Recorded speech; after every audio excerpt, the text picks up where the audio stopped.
was a through way of leaning off negative self-talk and allowing yourself to relax, have fun, and ask for help, which admittedly at times I do struggle with practicing what I preach, like any silly little human.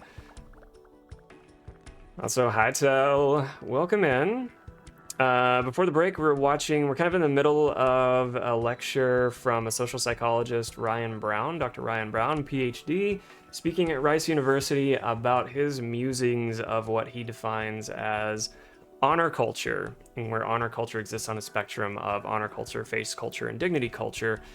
To which I'm interpreting aspects of honor culture as some of the more problematic examples we see of power differentials being represented in all things patriarchy and capitalism.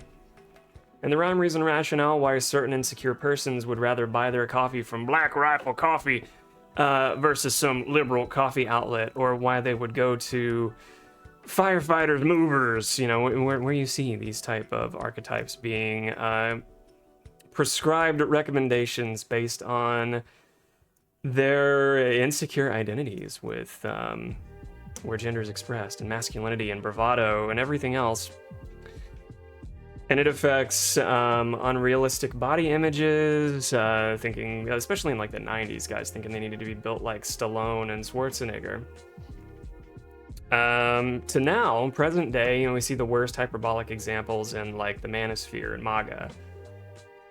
Where you see like these gross examples of fellas wanting trad wives and eliminating voting rights and just being full-throated to open bigots and racists and everything else, but then attaching that to their identity as an American.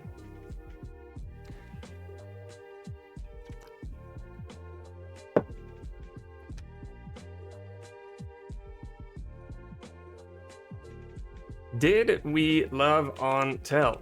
And Teller End has their own shout out too. Over the hood, through the streets, and right into your brain. That's gonna be loud. I've had the desktop audio a little louder because the audio on the lecture that we're watching is kind of quiet.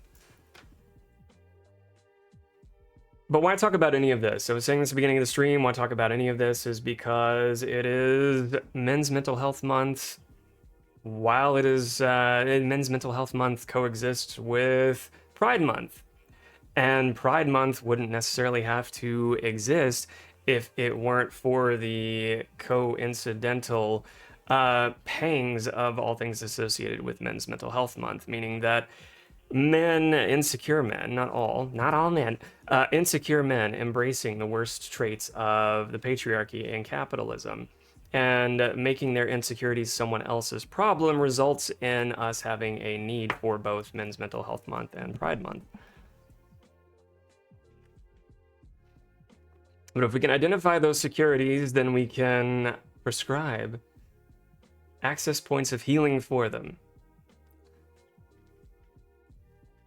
And exit ramps from harmful ideologies that only reinforce diminishing returns and isolationism, so-called rugged individualism, the diminishing returns of rugged individualism that's sometimes woefully attached to what it means to be a red-blooded American. That ain't it. That ain't it. We are, from an evolutionary scope, we are pro-social little babies. We evolved with empathy and networks associated with utilizing that.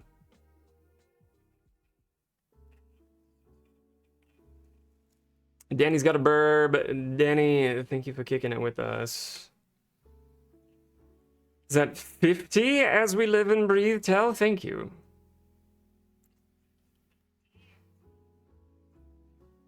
Let me drop a link for what we're watching and what we've been watching, because it's really good. The thing is, the entirety of it's about an hour, and so it's sometimes hard to get through for someone who, I ain't exactly Hassan Piker. I can't stream for 11 hours a day. So, chewing on the fat of something where there are multiple insights to glean and nuance and commentary to make from the macro and micro, it gets a little harder to chew on when I'm only streaming for maybe 3.5 to 4 hours at a time. Also with the interest in, occasionally playing a game. If I had the time, if I were, I don't know, if I had that viewership, if it would supplement my current income level, yeah.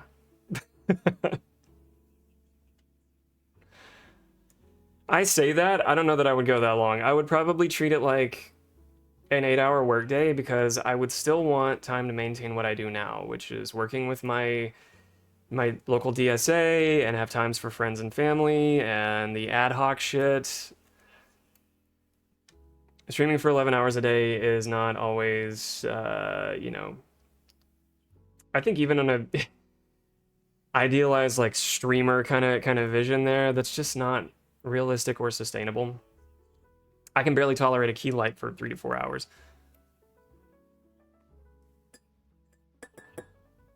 But I say that some concessions would probably be made. Biggest tick there is balancing the income distribution there. Probably a different story if I didn't have student loan debt and a mortgage and healthcare debt.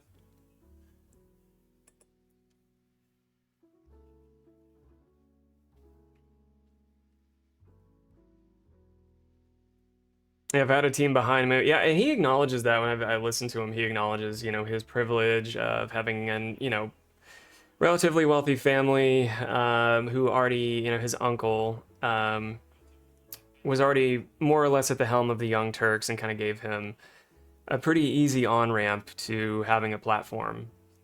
And granted, he still worked for it.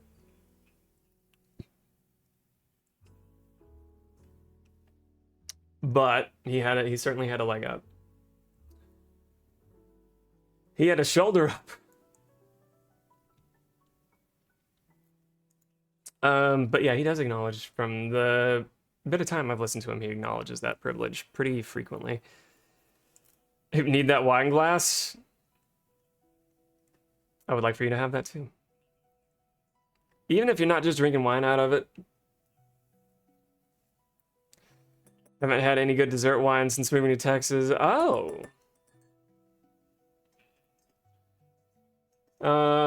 Something floral and sweet. What is a dessert wine? Like a Riesling and a rosé? Well, now the perfect person here to ask. She was a fairy, but also a resident sommelier. Sommelier? She's small, with a big brain. Heather, what wine is a dessert wine? What's your dessert wine?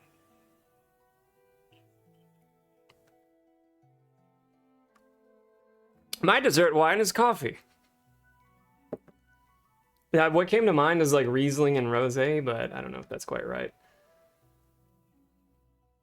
Pyro needs a recommendation. I would like for Pyro to have a recommendation. I would love for them to have the dessert wine of their choosing.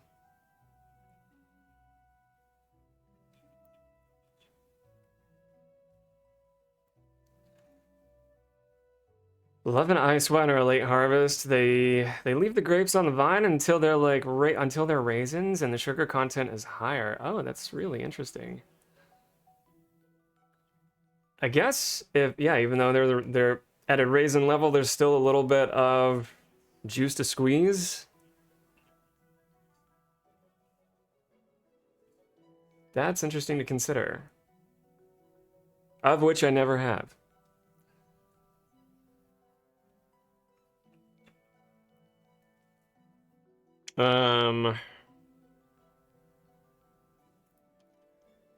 There's other stuff I want to get into, and I don't know if I have time to like finish this lecture tonight.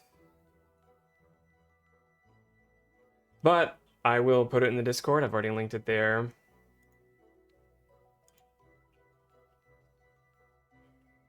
To which, a lot of what we were discussing had to do with going beyond just basic understandings of in-group, out-group, social psychology type of recognition, where how social spheres develop, what behaviors expressed get reinforced, pronounced, or rejected.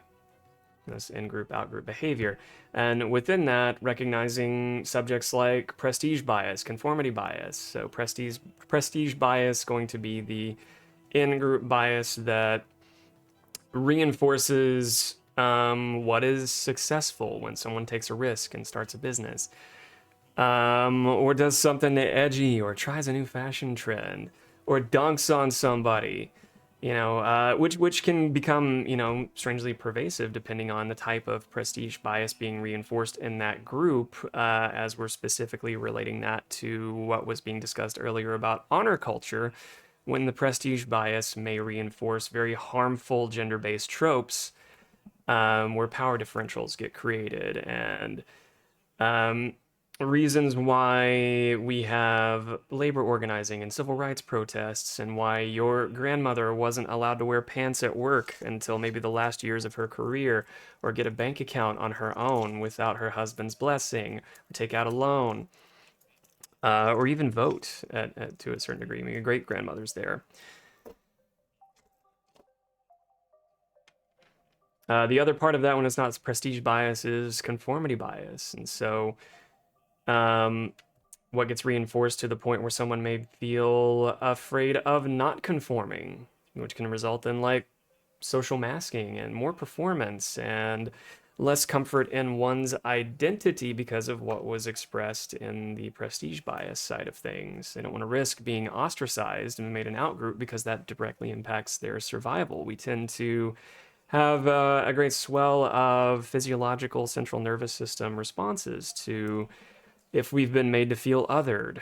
So any spectrum of bullying and what that looks like.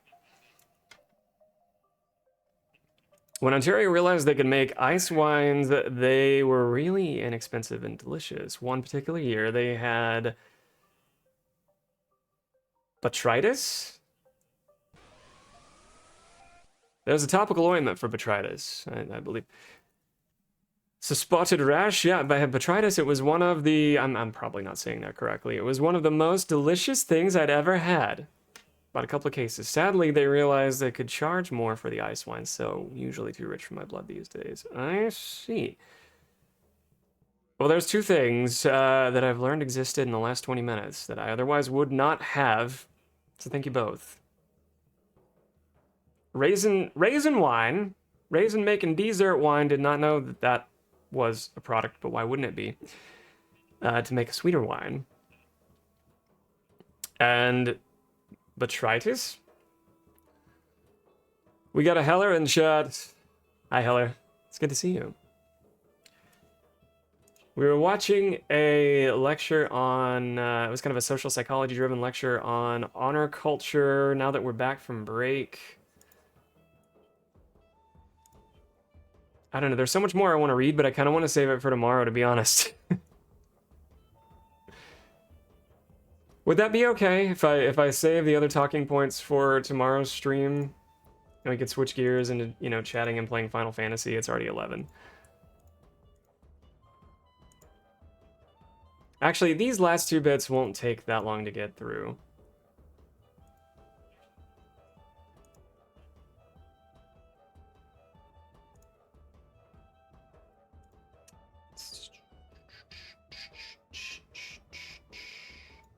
So love the soundtrack, Machinarium soundtrack. Want to send some yummy wines. Yeah, if we can organize the next group meetup, I think we were leaning towards the Pacific Northwest, which would be just north of you. California trip, I wouldn't be opposed to at all. Like if we... I don't know. I was gonna say TwitchCon again, but like that's hardly worth it, really. It was more of like a social affair than attending panels. Felonious, you dig on the Machinarium and Samara soundtracks? Yeah, they're really pretty. They're good like work-study playlists I've found. I'm not opposed to a trip to Cali. Budget notwithstanding. Botrytis, noble rot. Yes, I am. Thank you.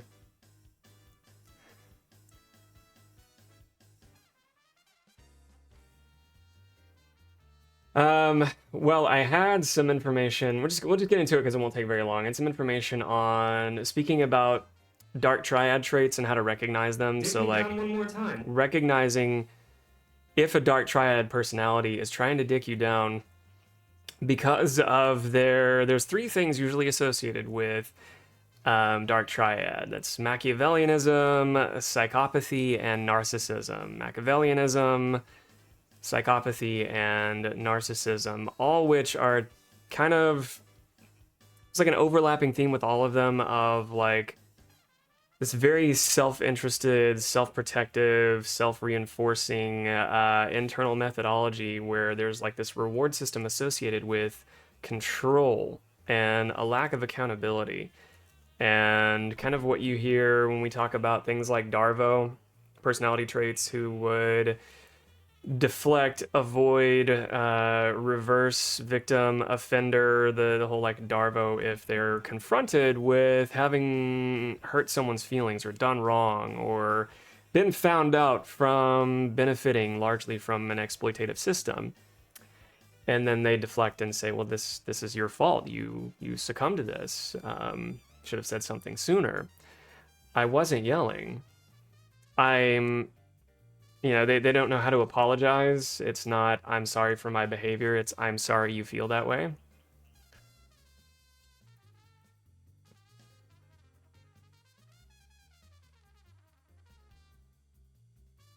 And then there's no accountability, no remorse. A lack of remorse is common. Most common theme running through that is manipulation. A great reward derived from social manipulation. Incidentally and coincidentally, these traits are not largely, but a good number of them are found with persons who enjoy positions of power. So like management positions, where they can be part of a system that has some hierarchical representation that reinforces those abilities for them to express those traits but be rewarded for them. You see it with the worst of politicians, which is also why... Oh wait, I can stay here. I don't have to change scenes. I don't have to change scenes for this one. I thought I needed to change scenes for this one. Which is also why... Let's see, where did the article go? Which is also why Iran, enlisted senior psychologists to help craft messages to Trump ahead of the Strait of Hormuz agreement.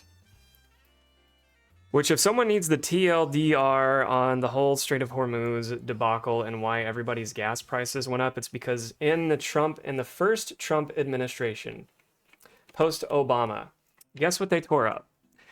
They tore up an agreement, an Obama-era agreement that already existed, where Iran already agreed to not becoming a nuclear power, to not refining uranium, to not harvesting it, to not doing anything that would have given any signal that they were developing nuclear armaments. They already agreed to that in the Obama administration. Become the Trump administration, first thing they do is, because they're so gung-ho with just like the worst kind of like ideologically misguided rug pulls. They shred the agreement, which then sets everything else into motion over the next 10 years.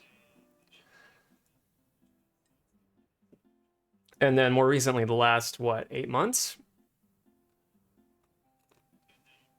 So now they're paying, to not say our tax dollars are going to be used for hundreds of billions of dollars in apology money from the devastation inflicted upon Iran, from all of the false start ceasefires and tit-for-tat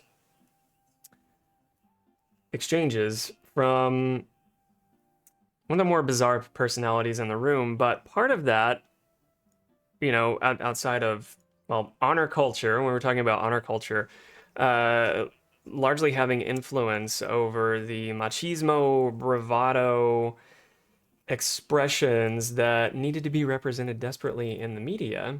They also affected decisions being made in those otherwise diplomatic conversations. What would have otherwise been diplomatic conversations. Why so many of them failed, presumably, was because of maybe a lack of understanding on how to take the measure of a man with such volatility and self-interest and narcissism, Machiavellianism, and psychopathy, dark triad traits, in conjunction with presumed armchair analysis here, presumed cognitive deterioration would be a strong word, but neurocognitive decline, presumed here. How do you deal with somebody like that? How do you get your messaging across? How do you tell them what they need to hear? Convince them that it was their idea all along to make peace and progress while getting what you want. How do you work with somebody like that who's volatile as a toddler almost, but worse because their finger hovers over several destructive buttons? How do you work with somebody like that? Well, in the Jeremy Scahill piece here, Iran enlisted senior psychologists to help craft messages to Trump ahead of this most recent agreement. In an effort to navigate Donald Trump's erratic behavior during the indirect negotiations aimed at ending the war, Iran's negotiating team enlisted the help of psychiatric professionals to develop an assessment of the U.S. president's mental condition to assist Iranian negotiators in crafting messages passed to Trump by regional mediators. We added 2 senior psychologists to the negotiations advisory circle so that we can shape messages intended for President Trump from the perspective of managing what we regard as psychopathic behavior pattern. Iranian official told Drop Site. He said the psychologist began assisting Iranian negotiations following the initial round of bilateral talks in Islamabad in April as the two sides began exchanging proposed terms for a potential memorandum of understanding. And that's all we have. Meanwhile, our relationship with the United States of Israel might, on the back end, directly kibosh this entire deal. Trump's reactions have improved noticeably since we began incorporating the recommendations of these advisors into our messages and written communications. Notice they didn't use AI. I love that the social media team for Iran was kind of shitposting a little bit. They dropped a new Lego video, yay! But that's hardly getting any deals done. They were entertaining, but what we see on the internet is hardly going to chisel out any meaningful diplomacy on the tablets that they're etching into, behind the scenes. With knowing, like, most behavioral professionals, and those who aren't, would be justified in their assessments of understanding the Machiavellianism, the psychopathy, and the narcissism wedded to a personality like Trump, such that he pretty easily represents the dark triad personalities. In conjunction with what we've talked about before, like affluenza and a number of cognitive distortions that kind of position him to have been padded by security of round-the-clock sycophants to convince him that he's always right and to pacify him when he's upset. Because how can you learn from your mistakes if you're never wrong? How can you have empathy networks developed if you're not training them?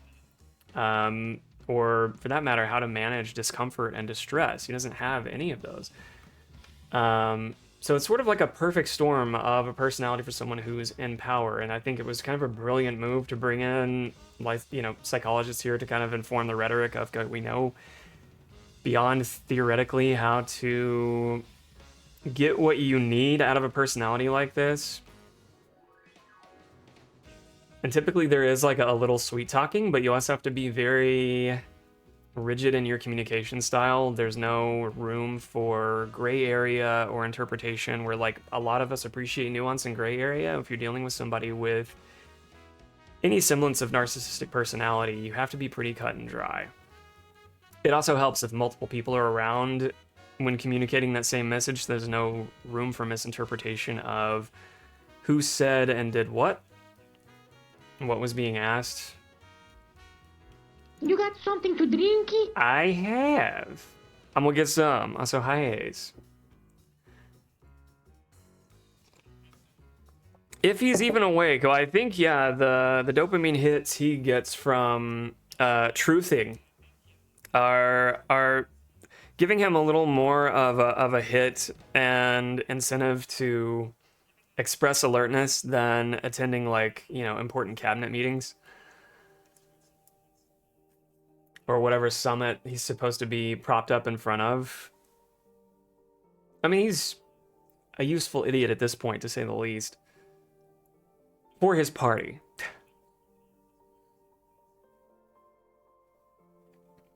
Trump's reactions have improved noticeably since we began incorporating the recommendations of these advisors into our messages and written communications.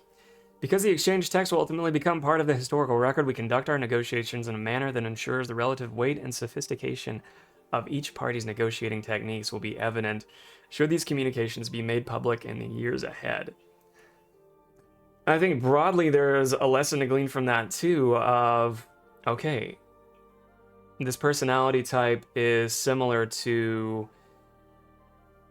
hopefully this isn't the case across the board with any of y'all, but if you've got a rough, prickly, psychologically unsafe, like, coworker or manager or city council member or anybody that you're interacting with, you know, you want to be able to be equipped to recognize what they're kind of evidencing and how not necessarily to pathologize that, but how to equip yourself, you know, from a psychoeducational standpoint, how to equip yourself to protect yourself and get what you need out of that without exactly inviting this person into your inner circle.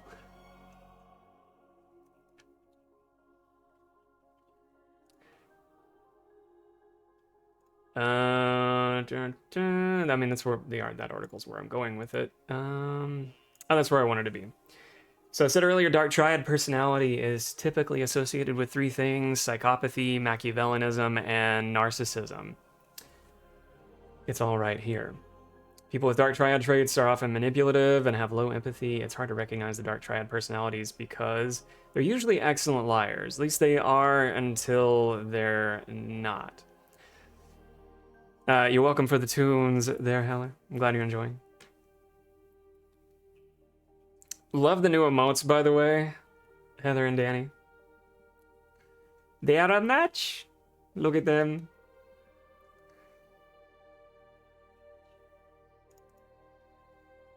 As they sit entranced with enamored awe.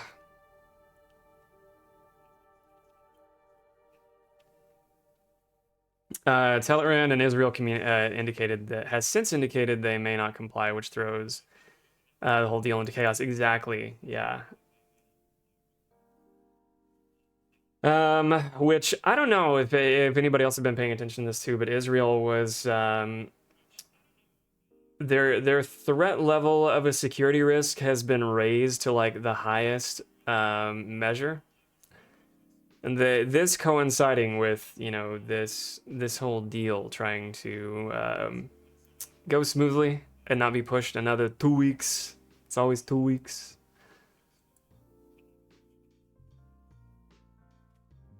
Don't fuck this up for us, Netanyahu. You've done enough.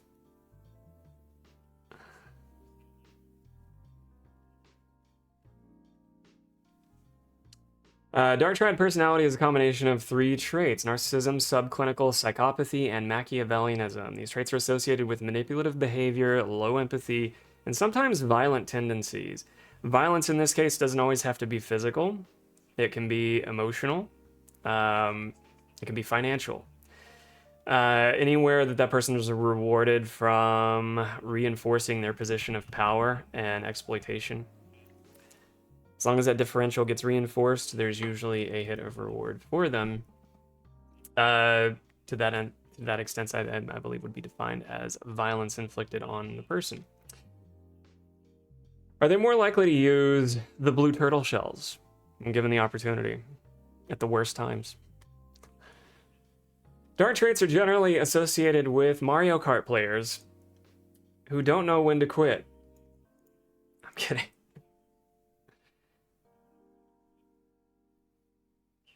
Don't get them confused with specific actions such as deception and greed. Dark traits are usually associated with categories that are a bit broader. In non-clinical terms, dark traits are the personality types exhibited by people who are generally deemed antisocial. Even that verbiage I don't necessarily agree with, because antisocial personalities are ones more likely, clinically speaking, more likely to inflict violence, like physical violence on somebody, and not show remorse or take accountability. Like truly maladaptive in that point. The word gets misused kind of a lot. In fact, I still hear it get misused enough to where it's worth repeating. Minimizing use of antisocial when you mean non-social. Like, I don't feel like going out. Non-social. If you have like a limited social battery for the day, non-social. Limited social battery for the day does not mean antisocial. If you're telling people you're antisocial, I'm going to think you're a serial killer.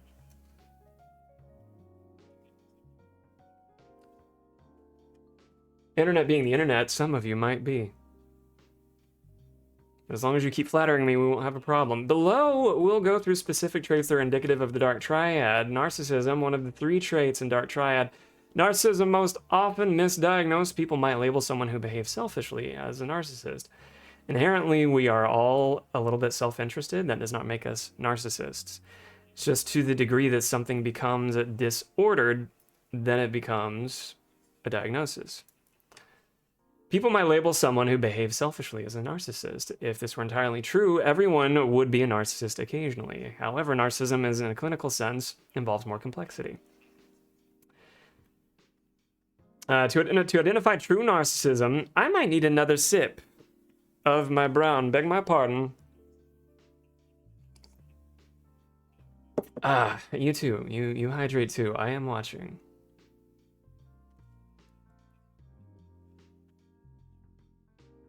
Good girl.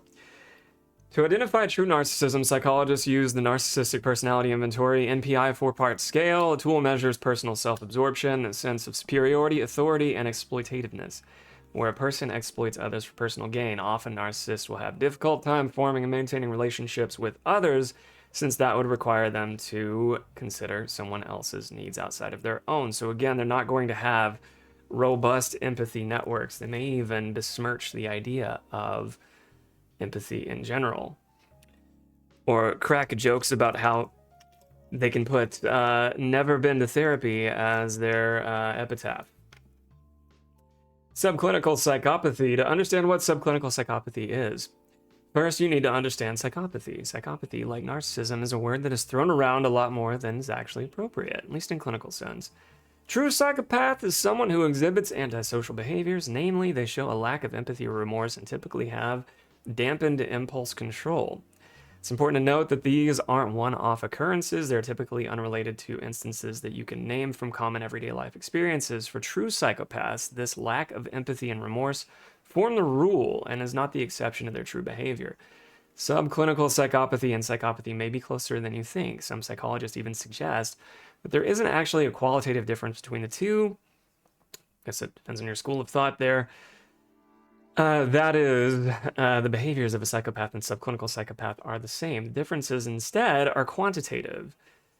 The measure at which you can count something as being repeated in a sense of a pattern, recognizable, observable pattern. The clinical psychopaths are those whose abnormal antisocial behavior permeates most or every area of their lives.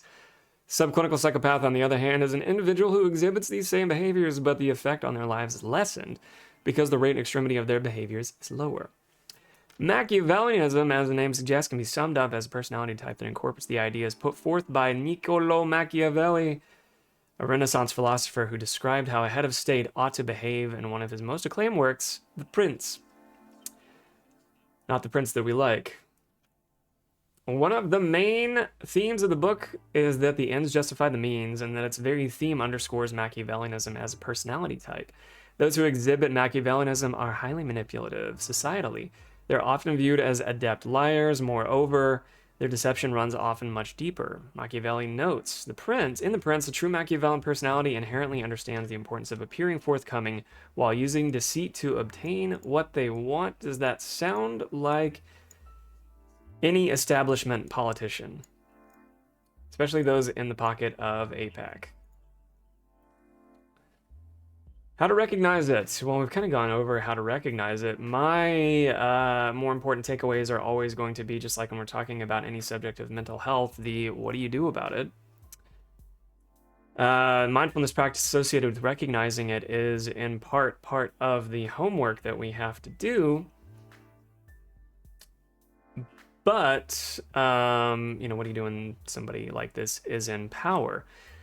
Or that you're in a problematic relationship with. Again, making sure that other eyes and ears are around when you're communicating demands of them, or when you're being clear about what you can and cannot accommodate if they're making demands of you. Again, where most of us appreciate nuance and shades of gray, these are not the personality types who enjoy that sort of poetry of human existence. They're the type who will exploit gray areas, loosely interpret where available, and find any measure or means to use any flaw against you. Withholding information and giving the other... Exactly, yeah.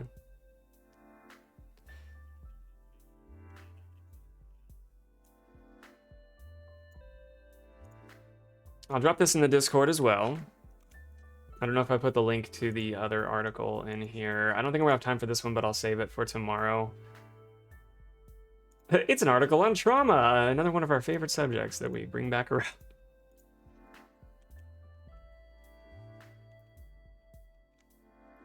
Because solidarity, that's why. Did I drop the Scahill article? I don't know if I did. Here it is. I think I did it. I did an okay deal tying, you know, themes together tonight. We started with the honor culture and related that to the worst exacerbations of patriarchy and capitalism and our president and recent topical news, which I've then found a way to transition that into a burst of psychoeducation. Go me. Pat self on butt cheeks. I did a fantastic job. Because I ran a music video earlier, I don't know that I'll be able to... Well, I'll see if I can still use this on YouTube. Sometimes it allows share and share alike content. Other times it disallows. But we watched the Oliver Tree video at the beginning of stream, which is copyright protected. That may get me a finger wag from powers that be. Though if in the Twitch highlight, if I cut around after that, maybe I can still put this VOD on YouTube. We'll see. But I'll save the article on The Body Keeps the Score for tomorrow because it's still a widely recommended book. I think it's worth reading. Different schools of thought too, because the author is reportedly problematic in like the research settings. Paradoxically, the author of one of the more highly regarded books about healing from trauma was reportedly kind of a schmuck to his assistants behind the scenes, which doesn't sit well with a lot of people. I would still regard some of the information in that book worth knowing. With a heavy dollop of content consideration, you're reading a book about trauma, so inherently there's going to be some very tough cases of abuse, neglect, exploitation that are referenced as case studies in that book, with very important insights as to neurologically what happens when trauma affected that person, how it was expressed later in life, and again, more importantly, how they heal from that.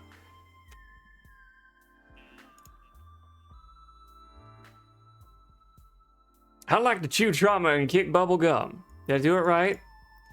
You're choosing your own journey there, zombie, and I respect that.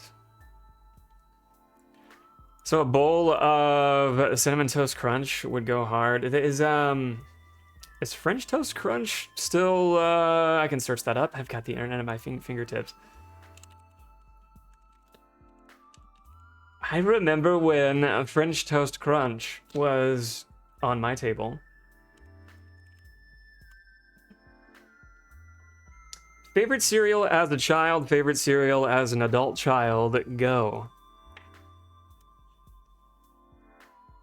Okay, it looks like French Toast Crunch cereal is still sold. You know what I just remembered? I had braces. I just remembered I had braces. It was fucked up. I was pretty cute with them, though. I remember when I had braces, the cereal that I wanted the most was the one that left me with the utmost, like, doo-doo mouth. Oreo O's. Anybody ever eat the Oreo O's cereal? It was goddamn delicious.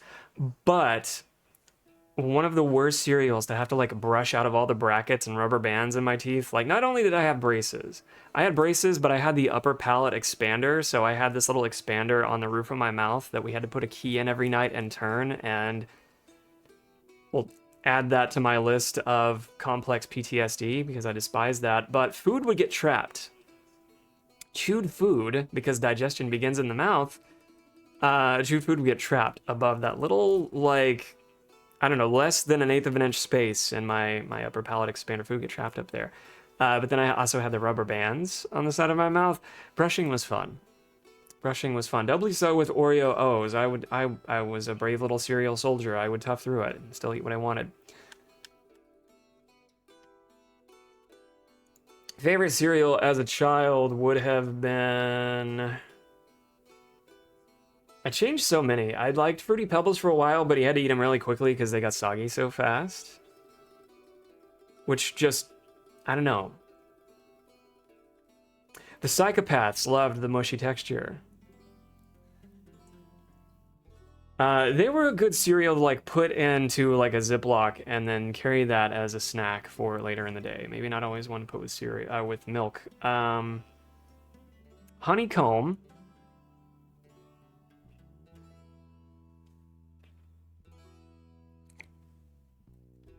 Favorite cereal now, they sell it at Aldi, and it has, like, the most, taking this back to, like, we were talking earlier about honor culture. It has the most, like, honor culture sounding name for a cereal. I think I mentioned this before. Heritage Flakes. Hey, Cable, you want another bowl of your Heritage Flakes? Good patriots eat 2 bowls a day. Don't worry, I recorded the White House UFC fight for you. It's on. That's a window into my life. Eat my Heritage Flakes. The adult cereal is Heritage Flakes. I enjoy them. As a child, it was either Honey Bunches of Oats or Frosted Mini Wheats.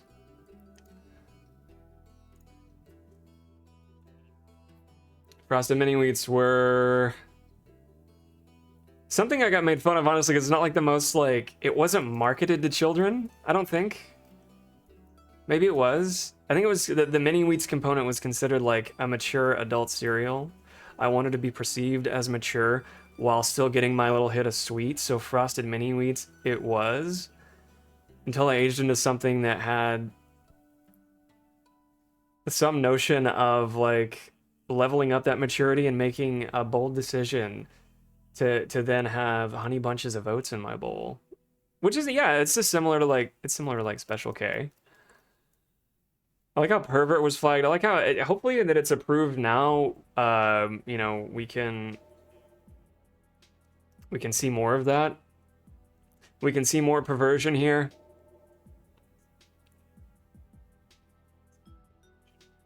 You are nowhere near perverted enough. My God.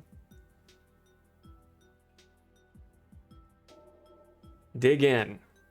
Dig in. Thought y'all knew how to ball.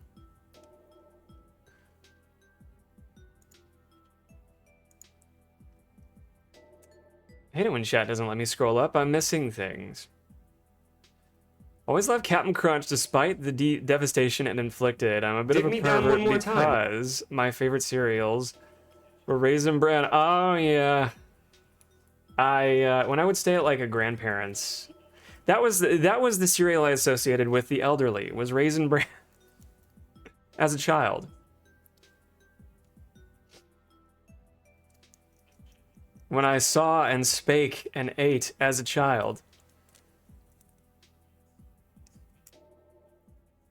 And was using conformity bias to reinforce my notion that Raisin Bran was ascribed as an elderly cereal. It was a perfectly fine cereal, but it was one that I only had access to when I was visiting A, B, or C grandparent. The Oops All Berries. I remember the commercials for that. Believing as a young Cable that they genuinely made a mistake, that the captain and his associates and his crew, the captain and his crew genuinely made a mistake, and their accident was to our benefit.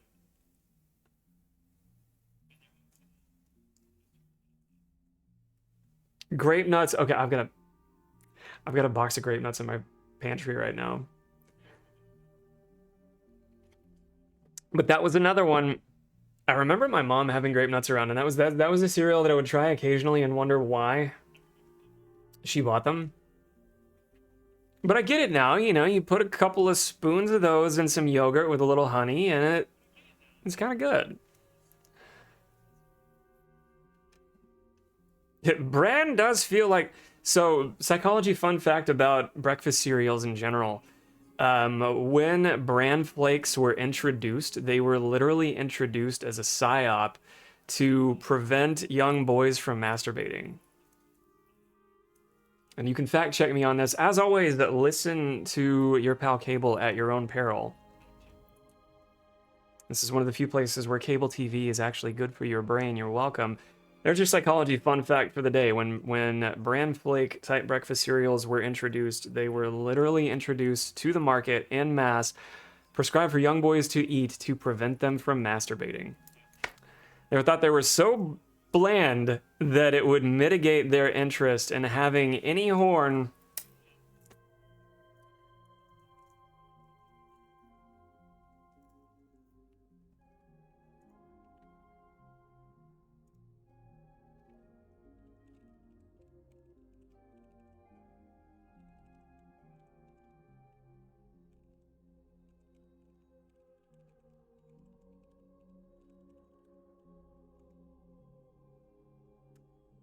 You were right, it was cornflakes. See, I said fact check me. Listen to me at your own peril. It was cornflakes, still breakfast cereals. Take home point there, breakfast cereals introduced to the market en masse to mitigate masturbation. There's a Mental Floss article on it that's kind of entertaining. Where are my books? Where are my books?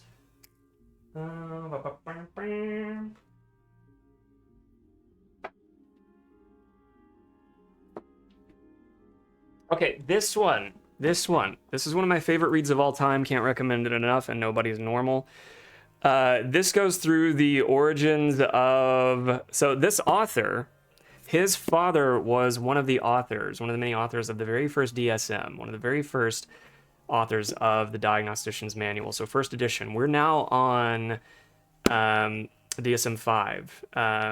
Text revision, and the next DSM will likely be a living document because what we know now about mental health needs, just about all of them, we agree it's fair to say they exist on a spectrum in their presentation, and there's a lot of fluidity with that expression.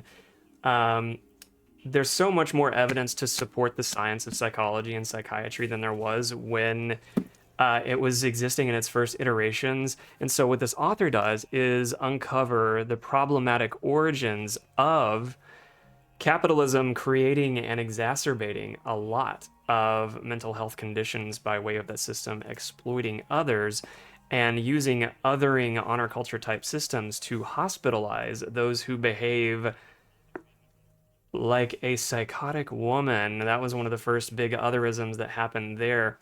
And then proceeds to go into how when we started sending our men in America off to war, World War I, World War II, when they started coming back with PTSD traits and behaving like those with what we now know as mental health needs, true serious mental illness, and those with what they would have called hysteria.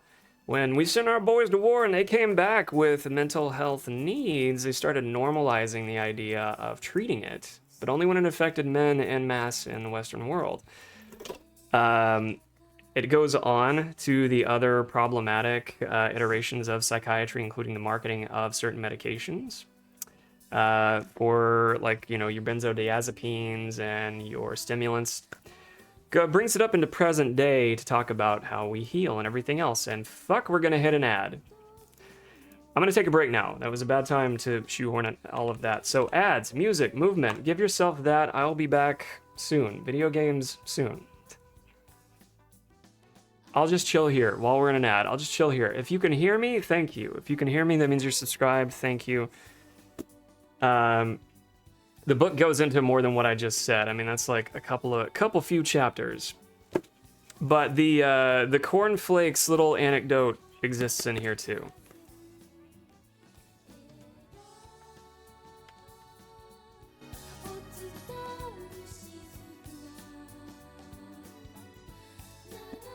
Turns out hysteria was a logical response to being treated and kept like cattle. Exactly. Well, that and where, like, true serious mental illness did exist. You get examples of when it was at first pathologized and othered, and persons who were expressing that forced into, like, long-term hospitalization, asylum type treatment, but like worst case scenarios of that. And even worse for persons who we now would understand would have been born with like intellectual or developmental delay, and what we call like the IDD population. Some of them were straight up murdered. I know we're in ads. I just figured I'd sit here and not let an unclosed thread just remain. Thank you for telling me. I'm not doing that, but I am doing this. Ab break. If I kissed you, would you understand that I was simply being European? Hallowed Tellerand has cut the shit for one. Tellerand gifted a tier 1 sub to Danny Prime 33. They have given 7 gift subs in the channel. Thank you so much for gifting a sub to Danny. You're wonderful for that. I mean, you're already wonderful, but I'm just gonna make this here. There, it'll go away. It'll go into. Hey, look where I spilled coffee on myself earlier. It just kind of like blends in with the coffee-colored shirt. Can't even really see it now.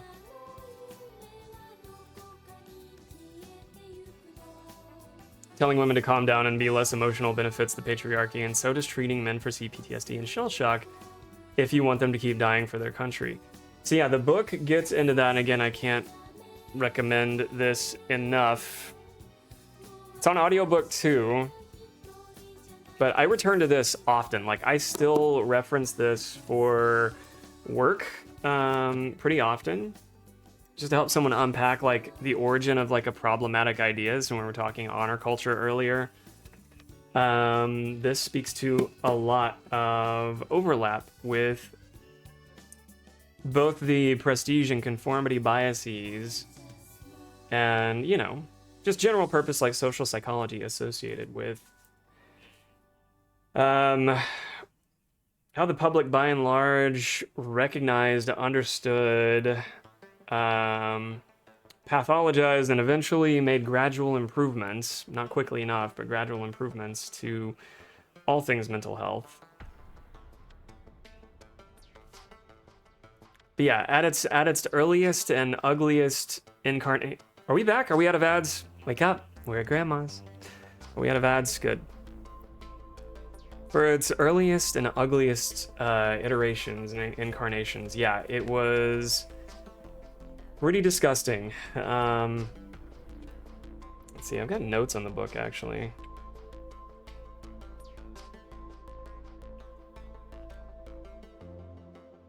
By the close of the final chapter in this, I think the selling point for like persuading somebody to read it there is like a wealth and several waves of validity to understanding what is not your fault. And I know I say this a lot, but what is not your fault because of systems of exploitation that have taught you to feel shame about not being omega level wealthy and powerful and being able to exercise those power differentials that we talked about earlier. It helps absolve a lot of maybe unhealthy, undeserved shame that may have also been prescribed because of the systems being reinforced. So that, like, there's a big sigh of relief, and maybe even a better sense of how to combat those systems by the time you close the book, because of how earlier iterations of psychiatry were used to harm more than heal, strangely enough.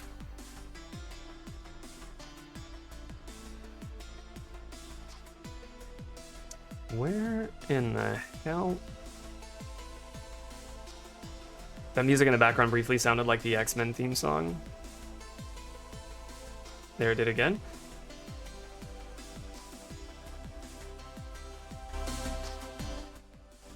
Turn that back down.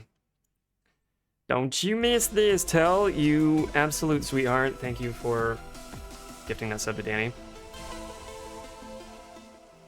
Why did you make another quilt? Because I don't know how to stop. Trying to make an existential tapestry here that we can all sink into. Loved her to death, buried me in quilts. We're talking about, yeah, legacy burdens of parents and grandparents who smothered with their love. They taught us how to love bomb, but never actually how to meaningfully love. Taught us how to love bomb, but never actually how to meaningfully love.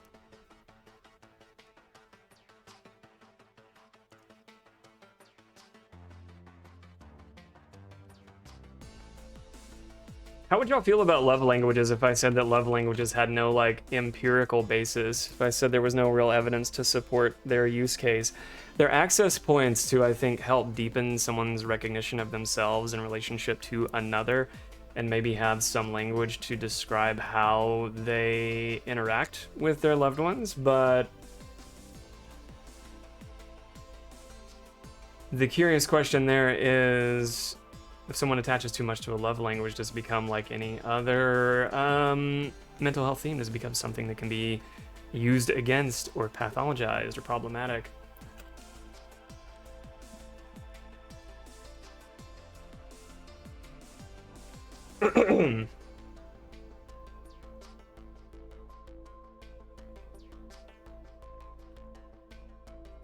Because they weren't created by a mental health professional. Not that everything that we do in the realm of deepening our connection with ourselves and others has to have been evolved from a mental health professional. Like, we were talking about the Pomodoro technique the other day. I think one of the last streams we were talking about the Pomodoro technique and how someone can use kind of like a gamified method of breaking down complex tasks into smaller bits and doing some deep work for maybe 15 minutes at a time. Using a timer, it doesn't have to be a tomato Pomodoro timer, but how someone can use some concept like that that wasn't at its origin rooted necessarily in psychology, to provide some method, some access point of healing, to reduce some friction for everyday real problems.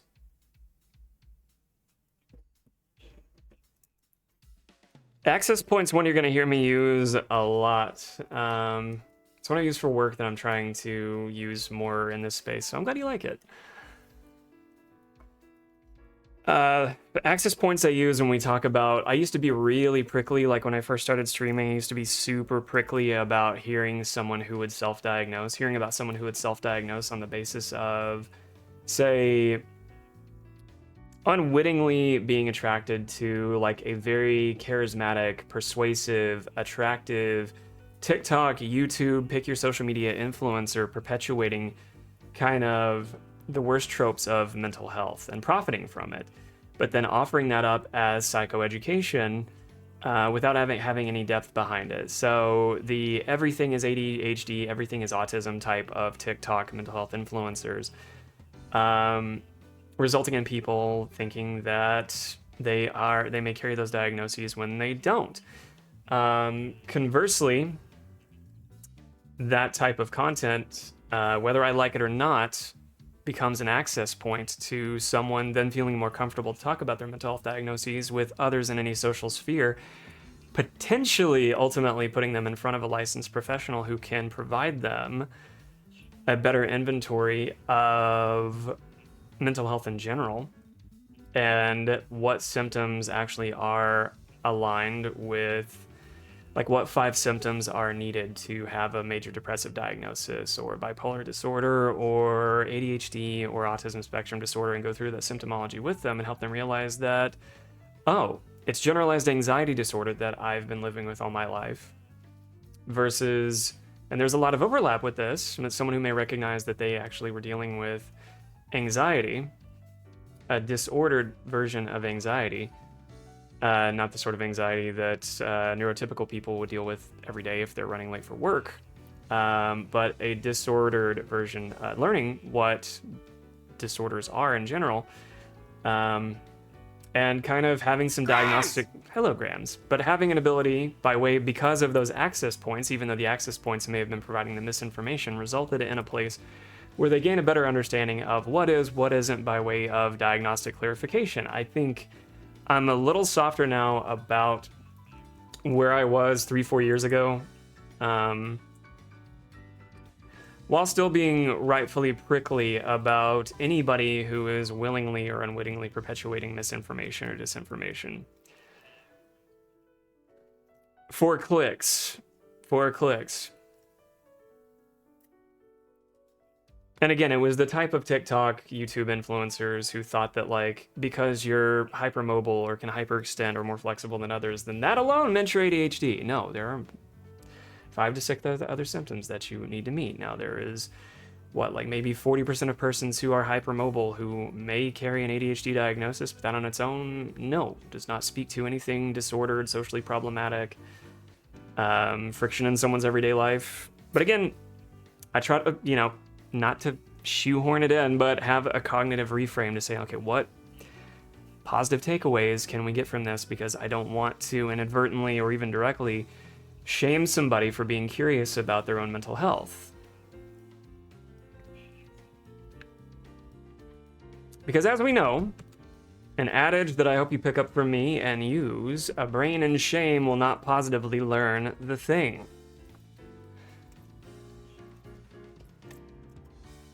But a brain made curious will learn it's something furious. That last part I just made up, but it's accurate.